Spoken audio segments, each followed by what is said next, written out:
Hey folks, thanks for tuning in. I thought since Sean Atwood's cameraman came into the comments on the last video and said that he felt belittled because he was being lectured to, that I would tell you all what is wrong with the UK in a lecture I like to call British Justice.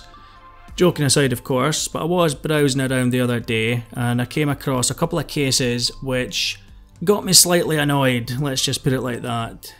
And it's due to the thing that I hate most, which is super lenient sentences being handed out to predators. So I came across the first story on Court News UK, which is a website which gives news about UK court cases, funnily enough. And the first thing that struck me was that nowhere else has picked up this story at all. It's a horrific story and there are going to be some details about it, so fair warning. But I'm absolutely shocked that no media outlets, the BBC, newspapers, mainstream media, even local media, I can't find anywhere that's actually covered this story. Which means the public have been kept in the dark about this, and I don't know whether that is deliberate or whether it's just that the story is not interesting enough for the public, which I very, very much doubt. I suspect that it's been done on purpose. So the perpetrator in this case is a guy called Ali Ataya.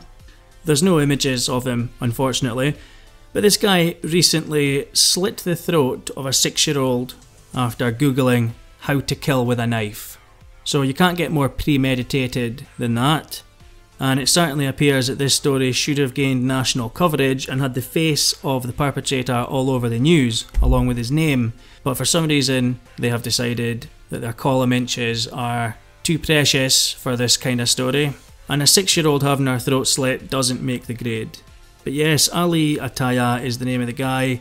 There are no photos of him, which is very annoying, because I would like to bring you a photo of him, but I just cannot find any photos of him, obviously, and there's none on Court News UK either, sadly. But he slit this child's throat so deep that it severed her jugular, and it was an attempt to kill.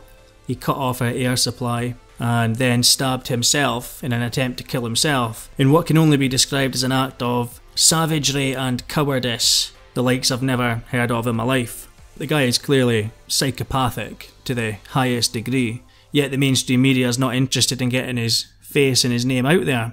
Now that's bad enough, but obviously for the crime of slitting a child's throat you would tend to expect somebody to get a life sentence, especially a premeditated crime where you Google how to kill someone with a knife beforehand and then go and carry it out. I personally would expect a just society to be dishing out a life sentence in this case. But for this crime, Ali Ataya received a 22-year sentence, which to your British ears probably sounds like quite a lot because we've all been indoctrinated to expect short sentences for violent crimes. But it really is nothing. It's not life with a minimum of 22 years, it's just 22 years. Meaning he'll very likely be out and about, walking around the same streets as his victim without any monitoring in about 14 years or so, because he will be released after 2/3 of his prison sentence. Now before January 2020, he would have actually quite possibly been released after serving half his sentence, so he would have only got 10 years in prison for this. But now we're slightly better, he gets 14 years, but I don't think 14 years is nearly enough to punish someone for slitting a child's throat. But it's not enough either to protect society. Society needs to be protected for a bit more than 14 years from this guy. He's not going to have outgrown that in 14 years. But of course, we like to see ourselves as a compassionate society. We're just not compassionate enough to keep this man in prison for the rest of his life so he can't harm another innocent person again, but we're compassionate enough to make sure he's looked after and he'll get all the support that he needs when he's released from prison. He doesn't face the rest of his life in jail because locking people up forever is cruel. So if this guy behaves himself, he is going to be out when his victim is still a very young adult. And that is for a clinical, premeditated throat cutting of a child. And people wonder what is wrong with the UK. Well, this is a big part of it. I don't know what somebody actually needs to do in the UK to really have blown their chance at freedom once and for all, because surely there has to come a point where the courts say, you had your chance, you blew it. If this guy believes in reincarnation, then he can try again next time. If not, he had his chance. And that's that. You don't get to get out after you've slit a child's throat. Not in my opinion anyway. There's no way this guy should be getting released. It's not exactly a high bar either that we ask people to follow, just do not try and kill children. And it kind of blows my mind to think that this guy's going to be out, he's going to be still working age, so if he doesn't go straight onto benefits, he's going to be working in a shop or a pub or something. You're going to be getting served by a guy who slit a 6-year-old's throat with a knife just 14 years beforehand, which surely must strike people as a bit stupid, but we've got to keep his rights in mind, of course. Not everybody deserves a second chance, and it seems like in the UK you get almost unlimited chances. What is it about the UK which makes us err so far on the side of compassion for predators? Especially predators of this degree of psychopathy. Why is it so out of the question that people like this spend the rest of their lives in prison? Surely that's not a super conservative position to take.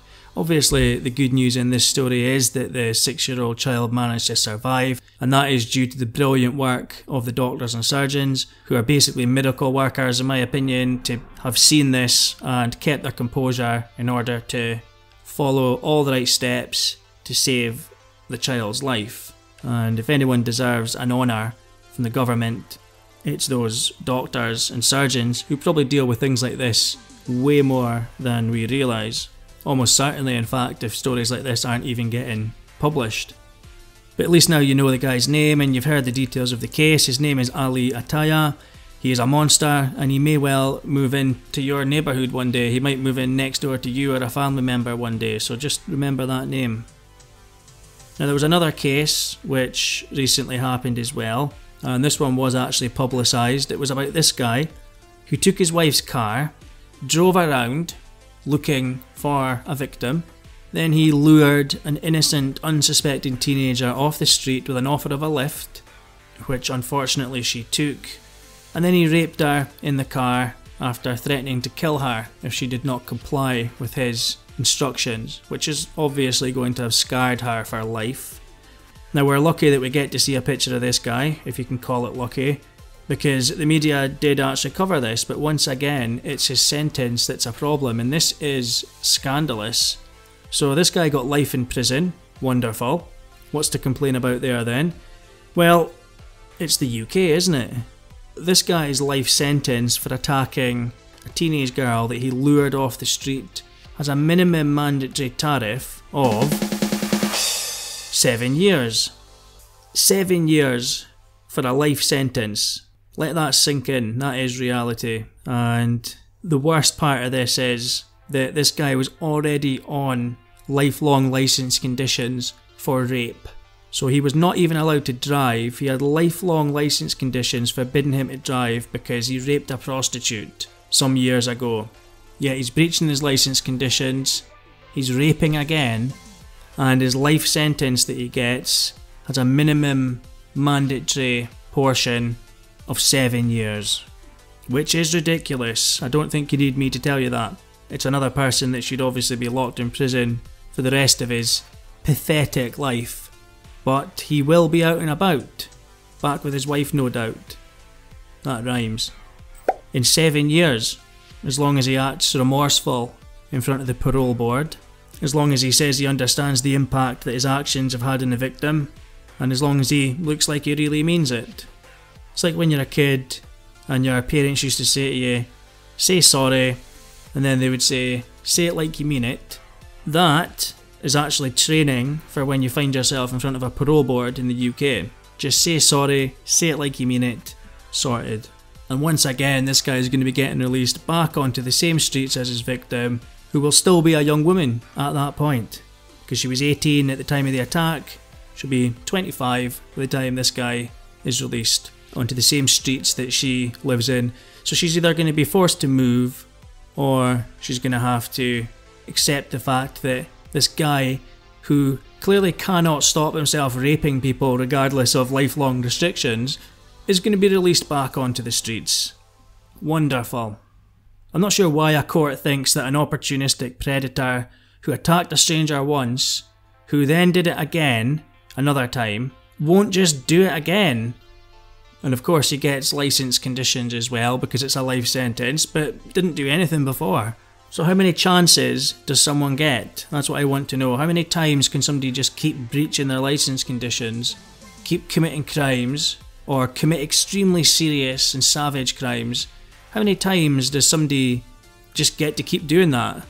Why is there not a way to get these people in prison for the rest of their lives? Why are we saving lifelong prison sentences only for serial killers and only for mass murderers? Why is it only for those people that we lock them away for life? Because these people are just as dangerous. These individuals are just as dangerous. It doesn't take a genius to figure out that this is just going to happen again. Anyway folks, that's just a little snippet of what's going on in the UK at the moment. The state of prison sentences and justice, it is the thing that annoys me the most about the news these days. And there's so much of it. You could do a series on these sentences and these crimes. It does go the other way as well, of course. People getting sentences for petty crimes which are far too long. I don't agree with that either. It seems to be that certain sections of society do get hit with longer sentences than are actually fair, especially people who are feeding addiction and things like that. They should be getting help first and foremost, obviously. So that is something that needs to be looked at as well. But these situations where innocent people are getting violently victimised by psychopaths, only to have the perpetrators released back into the same community that they're in a few years later, that really does need to stop. So anyway, I am going to leave that one there folks. I hope you enjoyed the video. Let me know what you think in the comments.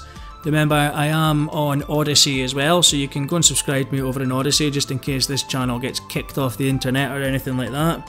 It's a nice site, works well, looks good, easy to use, so I'd recommend you go over there and subscribe as well.